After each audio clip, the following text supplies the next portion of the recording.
Well, Michaela, welcome to Change and Triumph. Thank you for joining us. Thank you so much. Thank you for invitation and for your kind words. Awesome, awesome. So I am so excited about what you're doing and everything that you are just about. And I want to share with my audience because this is all about change and triumph. And you are relaunching your own podcast. Where your podcast is to share your mission on healing emotional eating and balancing mindset and nutrition. Is that right? Yes. Okay.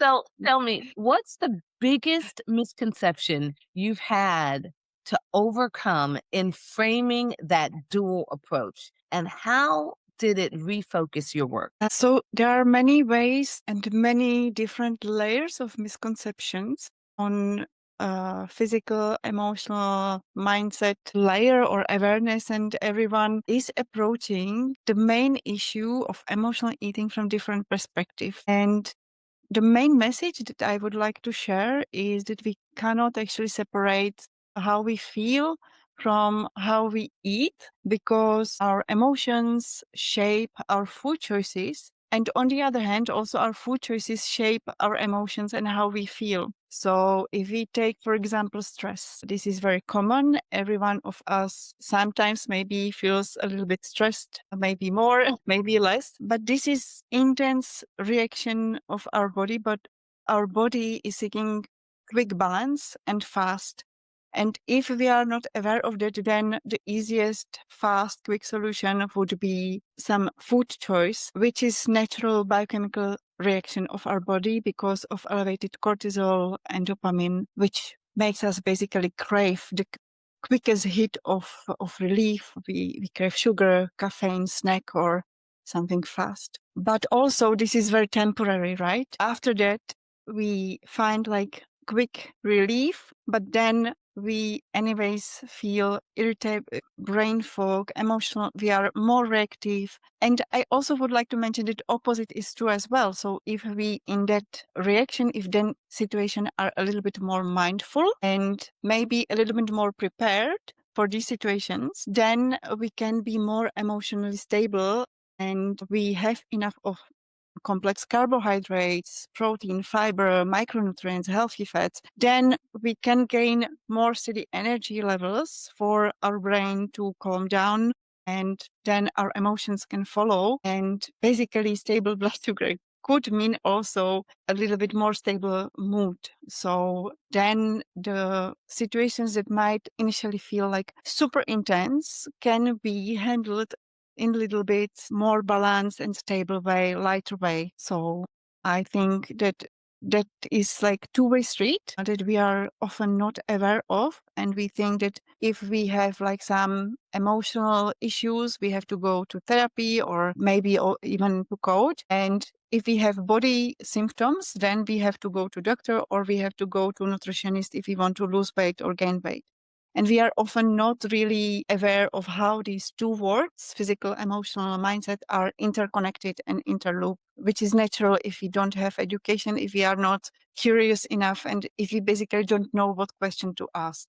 Wow, wow. What would you say the biggest mistake what's the most unpopular opinion? I mean, what's the biggest mistake that you made when you came to healing your relationship with food? So, I mean, this is so beautiful question, and I think it has also many layers because healing relationship with food for me was healing relationship with myself, which is nothing that would happen instantly with one single point in my life. And it came through different layers, through different situations. But maybe like good example would be that there were many things that I was totally not aware of that I have in my hands and in my control.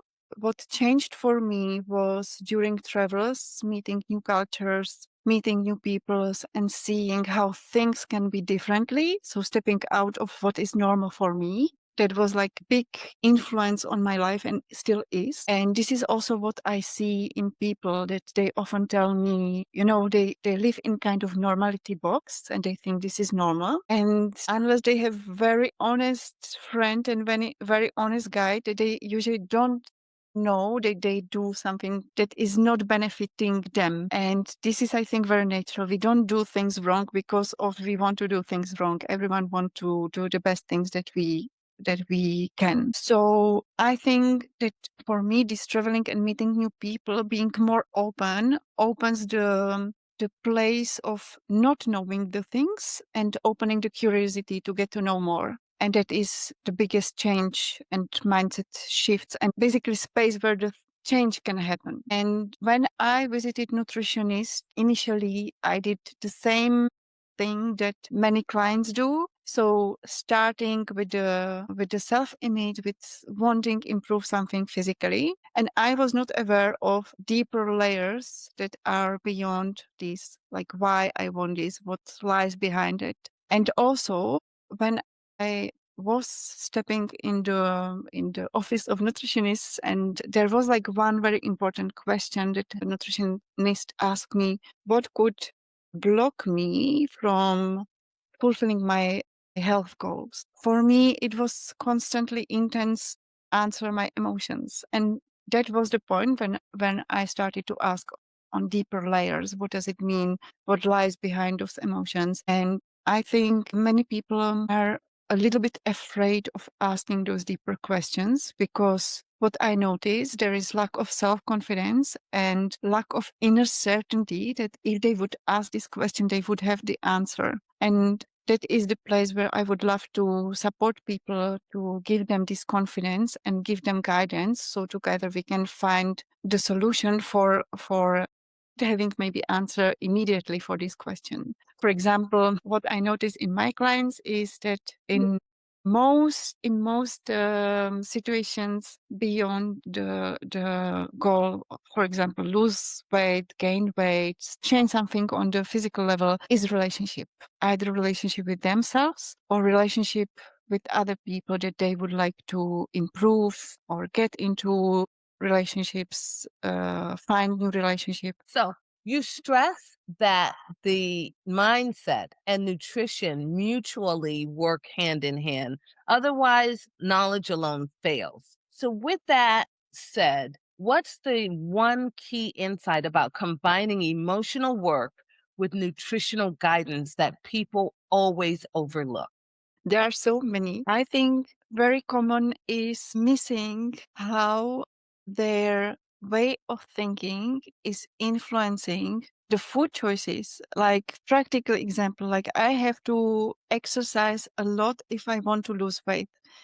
If I lose weight, I will find finally perfect partner. If I lose weight, I will be good enough. If I have six pack, I will be better. Or like many different mindset patterns, beliefs that we have in us, in ourselves, and these are dumping our hormonal balance, not only from the food choices that we make, but also from the emotions that is connected to that. So I think it's important not only to visit nutritionists and not only to set physical goal, but also dig a little bit deeper and have a look, okay, why I'm asking this question, why I ask someone what I can eat or cannot eat. Why I need to know if I can take croissant for breakfast, and maybe ask why I want to have croissant. Why is it important for me? How I want to live? What lifestyle I want to have? What kind of nourishment I need in order to have this lifestyle, what kind of relationships I want to have in my life. And I think this changes a lot how we think about nutritionist, about nutrition, because then we don't see only the goal of losing weight in order to achieve, but Yeah. then we are thinking more reach the health goals that will support the way how I want to live. And I think this is the biggest change in way how we think. And in that moment, we can see the full potential that nutrition can offer us. And we can see, okay, maybe now I have to maybe push myself a little bit more in my work or I have stress situations so I can get ready, prepared, and support myself better with the proper nourishment, which doesn't have to be only physical, but it can be also taking bath, also taking good quality talk with my best friend, or going for a walk even for 10 minutes, sunbathing, and so on. That's phenomenal. Mindset is so, so important to everything. I mean, I started my day with water. A Yeah, lot of people start with coffee. yeah, I learned this from someone about 10 years ago. And every time I switch it up, I can feel the difference. So absolutely. the first thing is water.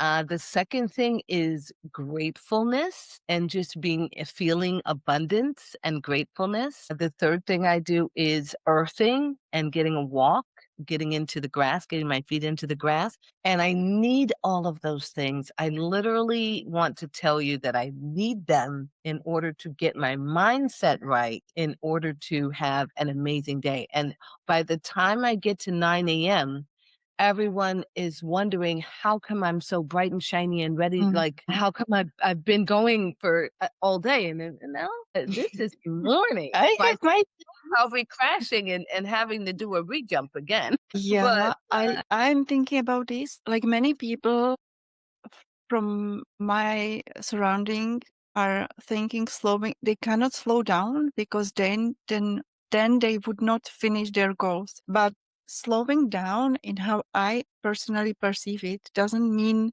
to stop doing the work or not right, having like to work done, right, but it means maybe a little bit more mindfulness and being aware, okay, if I want to reach that goal, what would be the most effective way how to reach that goal, what is necessary thing to do, and what is actually the ballast around it that is not necessary and that I can either delegate or I don't have to do because it's not supporting me anyways. So slowing down doesn't mean that you are not doing the work that we all know that if we want to achieve some goal, we have to put the effort. It's there. But the quality of how we do it can be very, very absolutely. The hustle is different.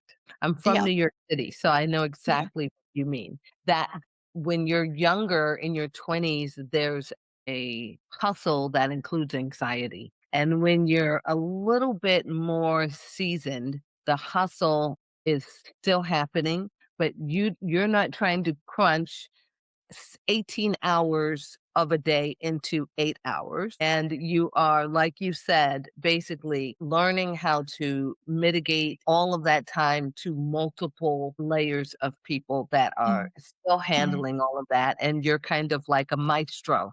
You turn into a maestro at making sure all of the things get done that you thought you had to do when you were younger. Now, while you primarily support women in their and these like moi that are 40 women in their 40s and 50s, men struggling with binge eating also do reach out to you as well, though, correct? absolutely. I mean, initially, my dream was to work with women because from my childhood, I experienced not very nice situations from women's side of people.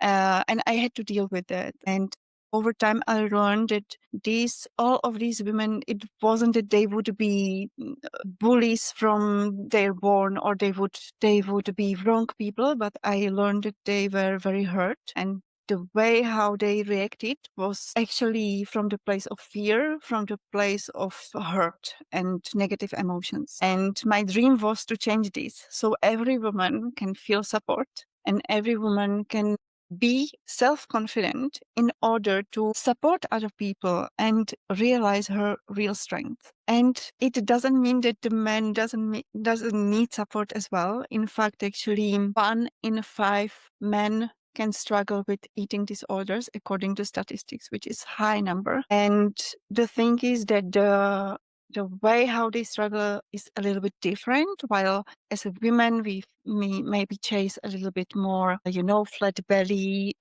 being slim. In men, it manifests a bit different, connected more with masculine traits. And there is a lot of shame on both sides. There's a lot of feelings of loneliness and isolations.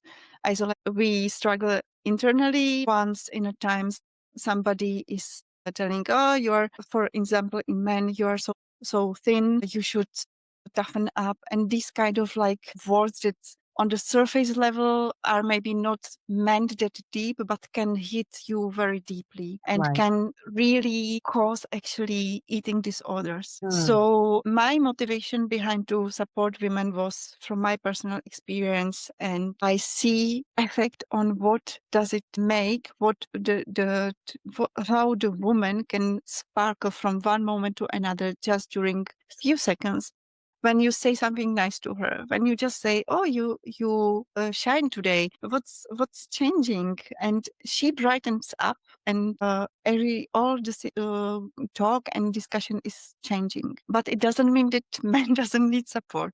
Like everyone can struggle, but the approach and the reasoning can be a little bit different. Right. Right. Well, I mean, it's just amazing how the mind, body, soul all works together, no matter what your goals are. And my background is real estate, and I found something really interesting about you that you've guided people, your clients, from suicidal ideation all the way to home ownership by tackling root causes, not just symptoms. So, which client transformation do you find yourself reluctant to share, yet it's become your most powerful example of possibility? So for me, this is a very sensitive field. We were talking about this before because I don't take lightly every story that my clients share with me, and it's very personal. And we can now talk about it, but it's their life and they live it, and they were through the journey step by step. So I really appreciate the trust that they give me and don't want to Fair, break.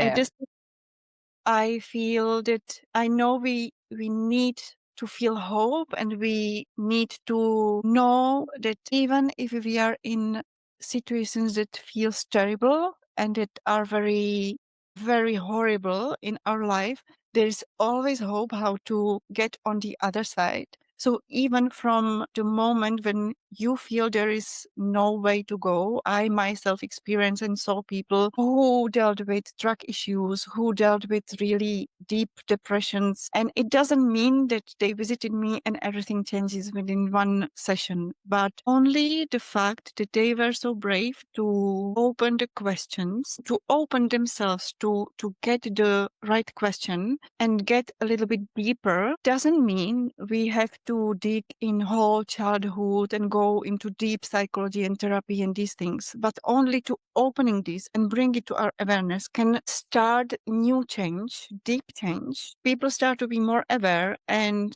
sometimes we need to work also with other professionals, but if they really want something to change, they will manage always. And they don't have to go through it alone. So no matter how terrible the situation is, there is only limited amount of problems that we experience, but unlimited solutions that we can find when we find a safe place and when we find specialists that can support us from many different layers, physically, emotionally, and support our mindset. So I don't want to tell that you can visit me and everything will be perfect within 1 hour. We will solve everything.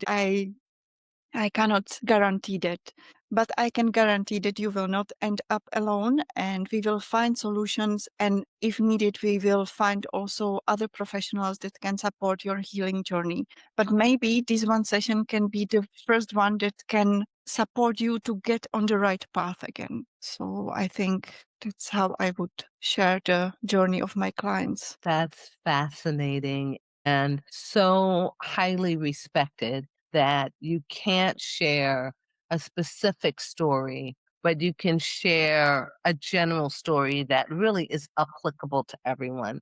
And our listeners crave concrete tactics that they can implement immediately to begin shifting their habits. So, after today's conversation, what are the three things you want people to do right now to start healing their emotional eating? I would start noticing instead of controlling the emotions and controlling the habits that we have. So start to notice that this is repetition, this is repeating emotion, and ask yourself, what is it that I don't want to accept now? What is it that I need to escape? What is it that I want? How would my life look like if I knew that I'm totally supported? So creating that awareness point is the first step to move forward and be curious to go in a little bit in more deeper layers. Be curious in a new set of questions, because the way how we ask is the very important for getting the good quality answers. Maybe ask yourself different questions. Be curious. Be open to new ways of seeing the things. Am I really hungry, or am I seeking something? Am I seeking relief from some situation? What do I feel? How do I feel? Do I feel that this situation is out of my control? Do I feel like terrible about myself? Do I feel not good enough? And what would I like to have? Is it really weight loss, or am I seeking of like good quality relationship? Because then your approach will be also different. And nourish before restrict. Like less food doesn't mean you will be more healthy. Losing weight doesn't mean that you will be more healthy. So think about nourishment in the first place. That is, I think, the key message, that when seeing social media, when seeing what people ask me, that would be like the first place to start. Like, see food as an opportunity to get life of better quality. Yes. That that makes plenty of sense because we all know that quick fix diets and self-help mantras often lead to yo-yo patterns and frustration. And these yo-yo patterns and frustration are typically, it's funny because you could see a skinny person eat all kinds of junk and still be fine. And you can see a heavier person that may be considered overweight starve themselves and their body reacts to retain the weight because the brain is kind of such a thing that you have to hack, which I love how you actually talk about the mindset because it's really just all about that. So, which common shortcut should people stop chasing if they truly want lasting freedom with food? And what should they focus on instead? I would maybe start what you just said, because it leads to this way of thinking. If I look like that person on Instagram, then I would have better life like that person on Instagram. But we have no idea what that person on Instagram is eating a day. We have no idea what lifestyle they have. We have no idea what quality of relationships that person have. So first in Or bit of their genetics, or their actual genetics, because genetics has a lot to do with it as well. there is genetic part, but actually we can influence much more than we think.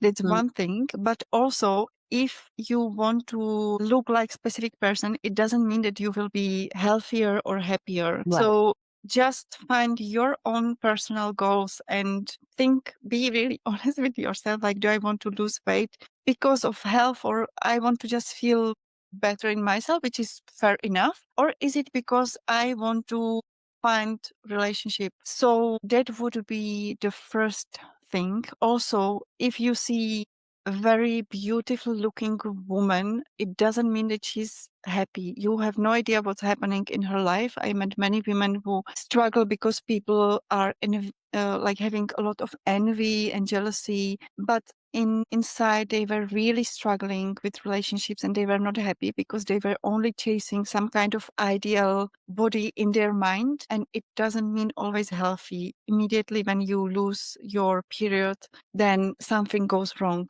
in my perspective, how I understand and Yes. how Yes. what I truly believe. So that is one thing. Also, I think that there is a huge misconception that people think that in order to get the perfect body in their mind, they have to not eat, to stop eat any carbs, which is Mm, totally bad, because we need complex carbohydrates in order to get the cognitive function, in order to get energy. And even athletes who are very muscly and are like very basically all day long in sports, they need much more complex carbohydrates than a so-called normal person.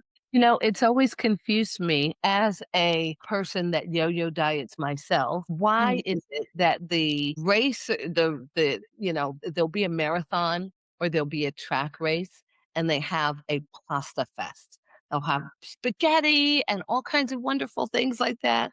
And it's like, oh my God, they have all of these carbs just before their race, but that's because they are able to burn it off. They need those complex carbohydrates in order to burn them off. So you have to have them with the right exercise. It's the thing that basically people think that if they don't have carbs, then they will be leaner or have better figure and so on. But your body needs it and you will crave it. And then when the body is getting like sugar, chocolate and fast food and unhealthy fat, then it stores much faster.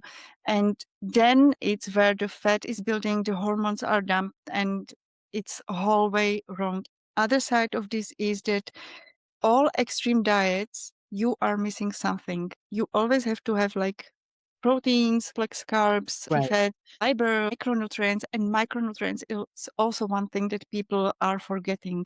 You can get keto diet, you can lose weight and feel initially very, very good, but over time, your liver basically look like a liver from alcoholic person are lacking a lot of micronutrients. So you might over time, long term see that your hair are falling and Oh, you feel fatigued. And then you are maybe not connecting the dots and you have no idea where this thing is happening because the body remembers and all the history with dieting is multiplying and has some effect in the end. So I would say think really long term and don't think really only calories, but think about nourishment. Think in more complex way. And if you are not sure, it's always better to have maybe even one consultation just to check up maybe once a year to see how is it going, what lifestyle you want to have and how you can support yourself with this.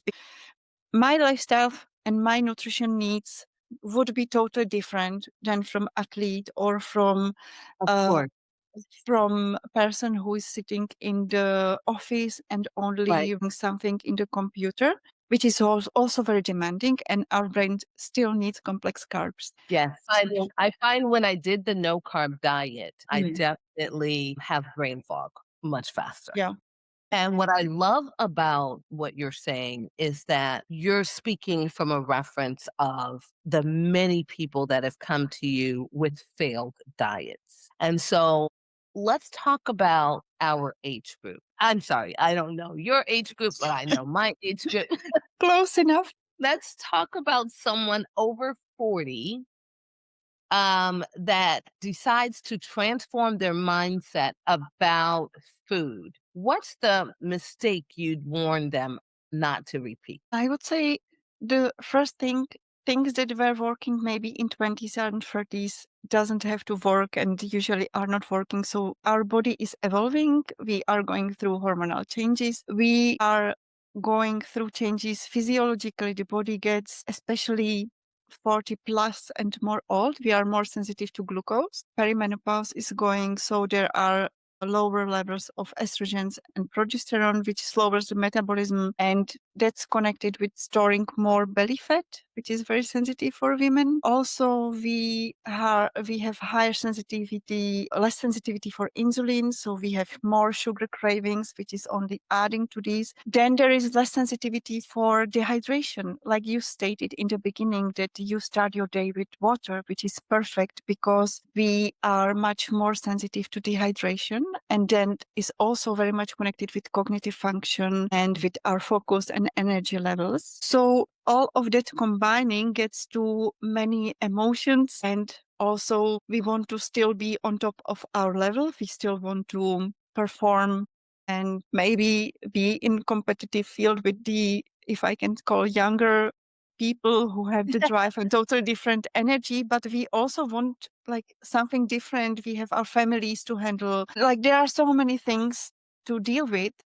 especially this age is very sensitive for emotional eating, binge eating. So the thing that you can do is to really focus on good quality nourishment, omega-3s, enough of fiber, micronutrients, vitamin D, calcium, zinc and selenium for immunity, vitamin B complex. And also during this age, we are much more sensitive to, due to these changes, the microbiome is also changing, and Oh, microbiome is influencing our mood, is influencing our cravings as well. So it would be good idea to think about probiotics. Not everything we have to supplement. We can have kefir, we can have yogurt with probiotics, we can have cabbage, kimchi, and lot of options, yeah. which is very good to add. And like we mentioned, like add more of water and never neglect the emotional side. What I notice is also due to these changes, we maybe share it with our husband, with our close people around us, which don't understand fully. And then we feel very alone because out of awareness of other people, our true hormonal changes can be neglected and can be taken like, it's normal, it's just your time now, you will get better. I It You'll get doesn't mean over that it. it's not here, right? It Mhm. doesn't mean that it's not happening. And that creates like a huge bubble of, okay, maybe I'm wrong, maybe it's something wrong with my body and I don't know what to do.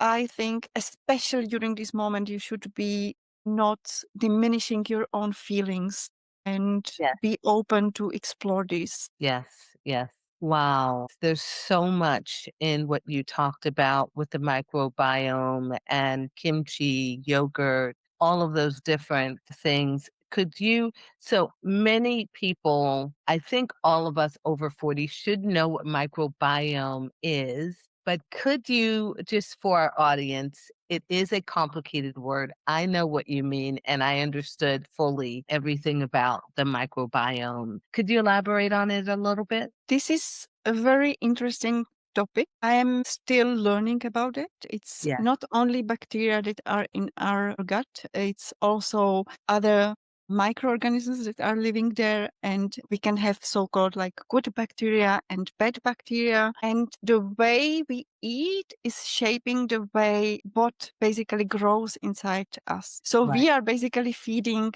the bacteria, and not only bacteria, but all the microorganisms inside of us. And the gut are connected with our brain through nervous system, through nerves. And it is like both sides signaling. So if we basically feed so-called wrong bacteria, then we get different signals to our brain than the other bacteria. And that's how it influences our mood. And it is also the one of the reasons why there was like amazing research when people with clinical depression who needs antidepressants are also supported to eat probiotics with antidepressants in order to support good signaling and better stable mood and better emotional stability. It is very, very important. So always fiber is important to support the good growth of bacteria, because if the bacteria have nothing to feed on, then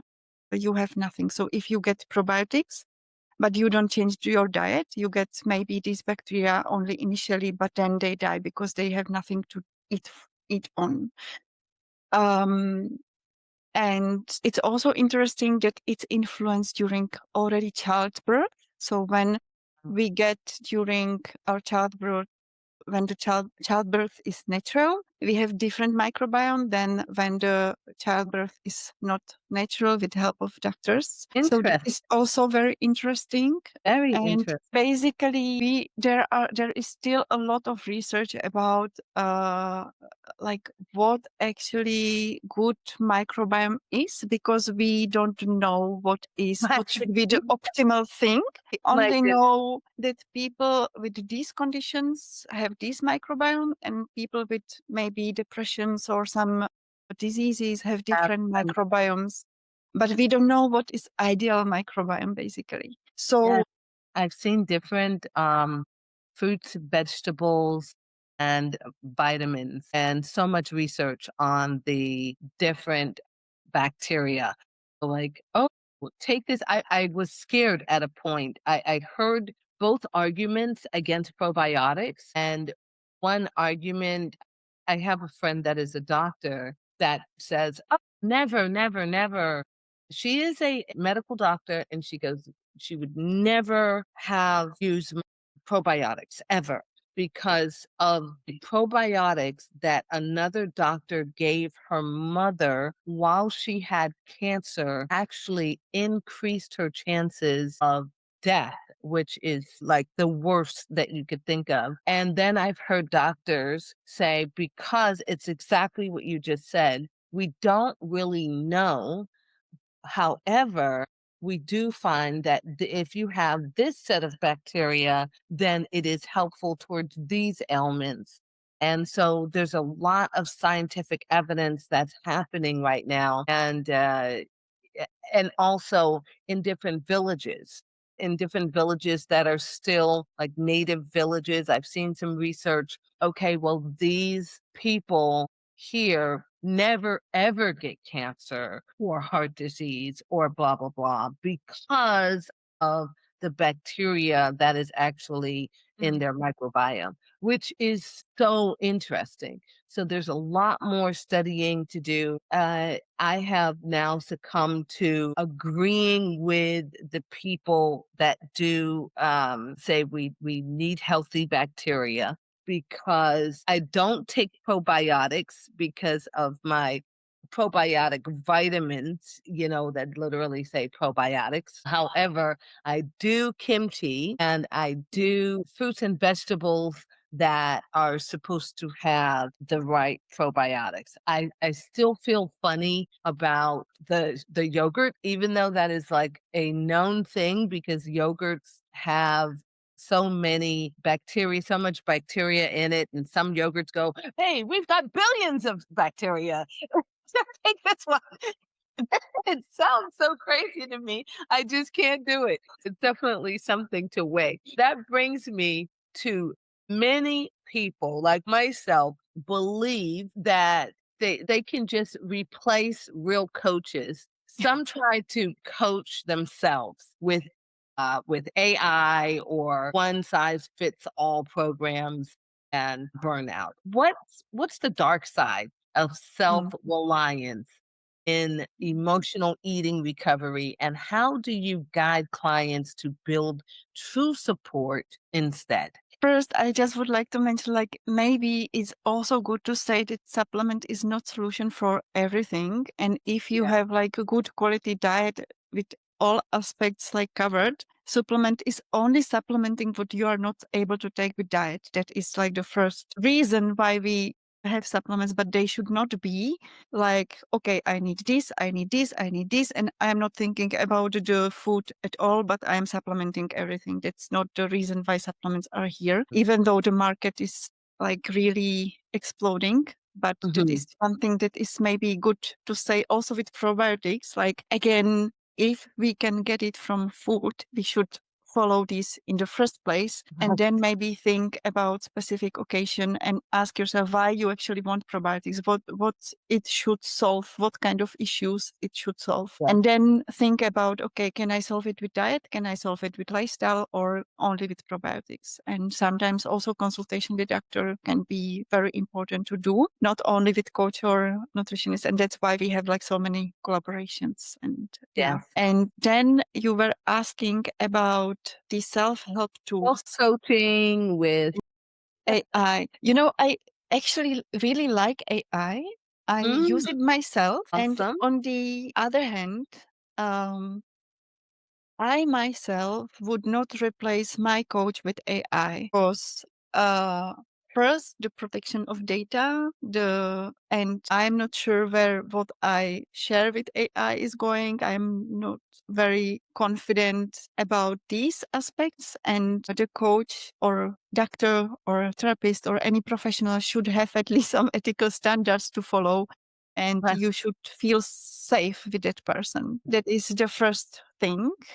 Right. The second thing is, if I go to AI, I have only my way of thinking, and my way of questioning, and the answer I get are only as good as questions that I give. And if I would like to change something, I need a different set of questions that I'm not asking myself.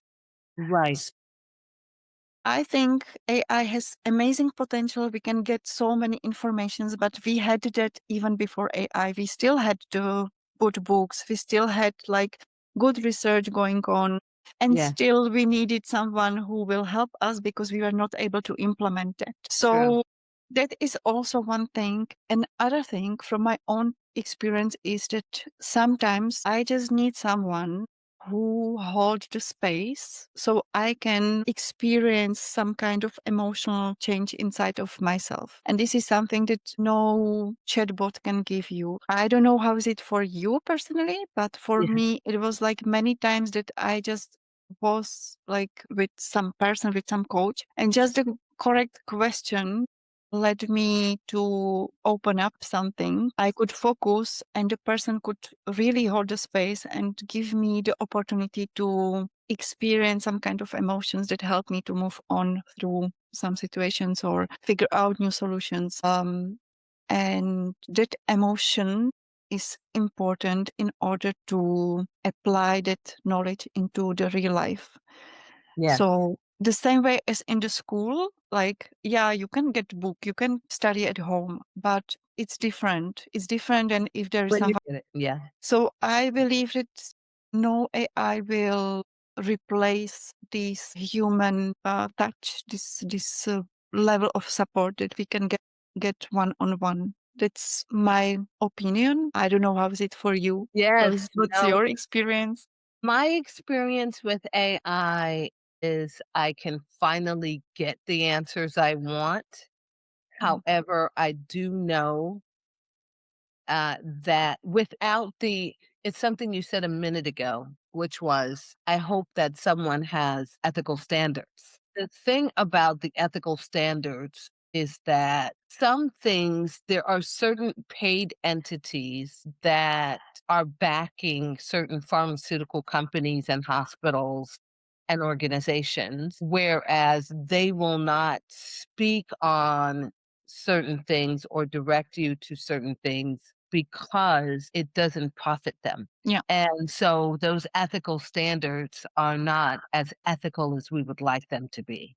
When I now know that I can, for instance, upload because a perfect example, I have a very close family member that I'm having a lot of trouble with. And like you, I can't tell the exact story, or everyone who knows me will say, "Why did you say that publicly?" And we know who you're talking about. But to keep it simple, I've been able to upload medical information and ask the system on ChatGPT and ask the system, what are all of the alternative ways to deal with this problem? Give me all the herbal ways to deal with this problem. List them. Okay. Even if we're going with the pharmaceuticals, now I said, okay, give me all the pharmaceuticals that and all of the side effects of each pharmaceutical for this specific ailment. And I've been able to get so much more information because, as you know, with certain organizations, if they're not supporting that particular pharmaceutical or method of healing, then they won't talk to you about it. Yeah. Earlier this year, I lost a friend to cancer, and Mm. we I'm were at a sorry. hospital. Yeah, thank you. I appreciate that. And it was just his time. Yeah. Now, we were at a hospital that did all the things that they do, and down the street, there was another hospital that, which was NYU, okay, NYU Langone, that had the new sound vibration therapy that healed those specific issues. However, St. Luke's down the street doesn't do that. And they didn't even recommend it, didn't think about it, didn't say we're going to transfer you. So the answer is, I find it to be extremely helpful because even if you say, okay, as a coach, you still need a coach because the challenge is what you said. You don't know what you don't know. Yeah. Okay. And the human, so you won't know what to ask. You just don't know what you don't know. The way I use it and the way I come stack on top, and my learning style may not be your learning style. And if a doctor uses that same tool, they have so much pre-knowledge, or you were to use that same tool, you have so much pre-knowledge that your questions are going to get different answers. And, so it's a tool that is we're blessed with. That's all I could Yeah. tell you. I'm grateful for the tool because I'm able to speak to a coach like yourself, and then I could go and upload, say, my medical information if I wanted to, which there's a privacy issue with that, but you choose what you want to do. And then compare what you said and compare this and that, and then kind of come up with a plan. And I'm sure people are all over, like Deepak Chopra is very into AI, and he's all about mindset and mindfulness. And he has completely uploaded all of his books and all of his everything and his entire persona into AI, and is ready to pass on all of his information so that you can be able to use it. So AI, I think, is phenomenal and it has many uses. And I do agree with you that you have to have a human opinion and human interaction also. Amazing. Yes. Thank you Oh, for sharing this. It's really like good addition to what I said. This is awesome. perfect. Thank you for that. Absolutely. So you're launching a new group program, or you launched it in September and offer downloadable tools like your Yoga Nidra audio. Yeah, I'm also yogi. I love yoga, and I feel like, especially if someone is dealing with stress, the yoga nidra or any kind of mindful activity is really helpful to release that stress, and it can be like maybe first tool, like quick fix for the situation can be in a toolbox of stress management. So if someone is liking this direction, like feel free to go to my web pages and download this recording. You can have it always with you and get that nervous balance. And also, I wrote really comprehensive book and guide. I have one guide that is for free, where it's describing how the mood, food are connected, and Huh? also a workbook where you can self-explore in your own tempo, in your own time. Ask yourself maybe different set of questions, and could be really good addition to your knowledge. So it is not only from coaching perspective, but also from nutrition perspective, how you can support yourselves. I believe it's amazing load of information, um, and hopefully also questions that will help you to apply this information to your everyday life. Awesome. Awesome. And if listeners feel inspired today, what's the very next step you want them to take to connect with your work? I would love them to connect with themselves first and ask themselves how they feel. And if they feel inspired by anything, of course, feel free to contact me.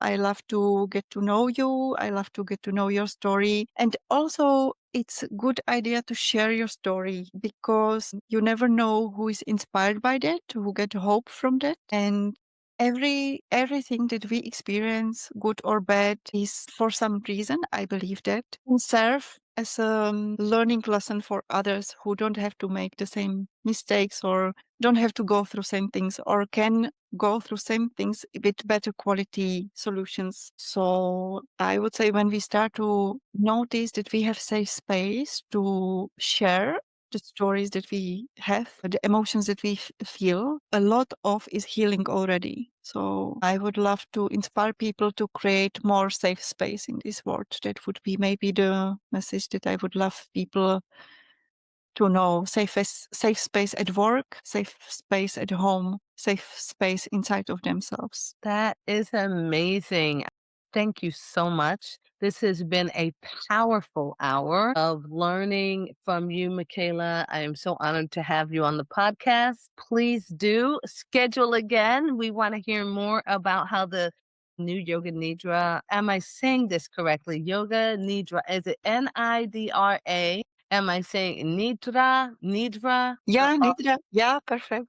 Yoga Nidra. So that means basically, what does Yoga Nidra mean? So it's basically yogi sleep. It is guided meditation to connect with your body. That's why I connected with emotional eating, because oftentimes we feel disconnected from our body and from our emotions. That's why we escape to the food to get that connection. But we can connect with our body just with this tool that helps you to scan your body and also find more relaxed, more soothing feeling in yourself, more awareness. And this is exactly what my clients told me. I also teach yoga and I have different clients, also amazing group of 77 plus people who visit One yoga, which is like so inspiring and so amazing to see them. And abundant number 77. it's wonderful. They are so amazing and we have so much fun. And they told me that with time, they notice exactly much more earlier the level of stress that they feel. So they are much more in tune with the body. So they can stop the progression of the stress levels. So for example, she told me before these classes, I was going through half a day and I didn't know that I have headache. I was just realizing after whole half a day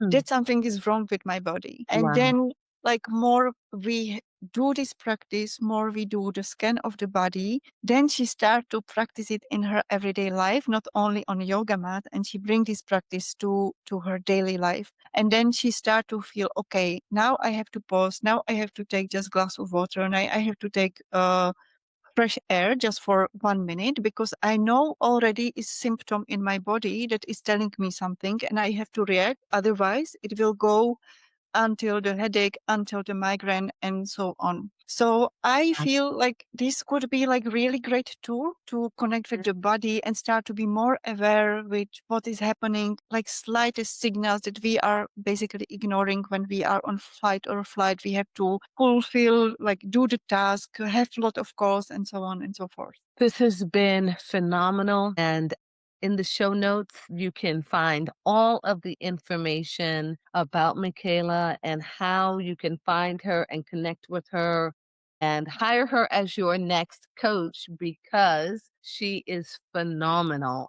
I myself am going to go and check out your website and see because your entire just being and your thought process is about how I think. So I'm all about mindfulness. I'm all about checking your body and I think emotional eating I believe I may have conquered it.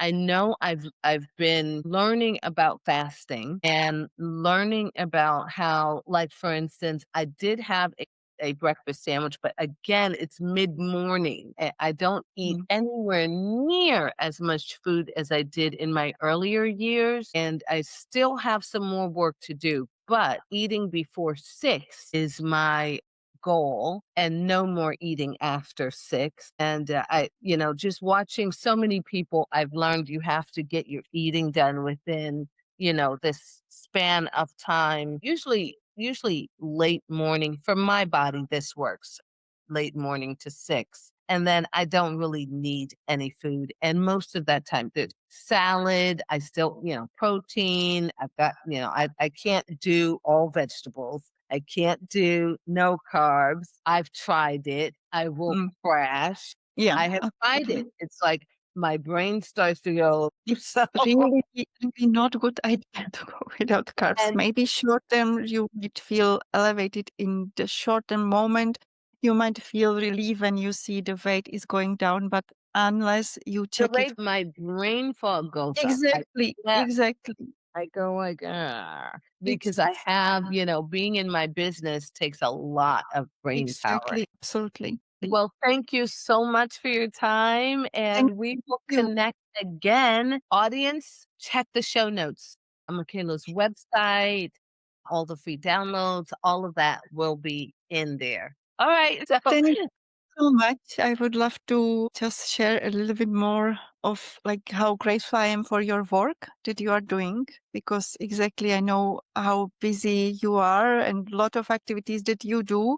So I really appreciate it this way how you support not only like entrepreneurs and women, but also like really you affect like real life of people by this. So I would like to thank you for that. And it's my honor to be here with you. And hopefully people can make some aha moments only for what we were talking about. So thank you for that. thank you. All right, Michaela.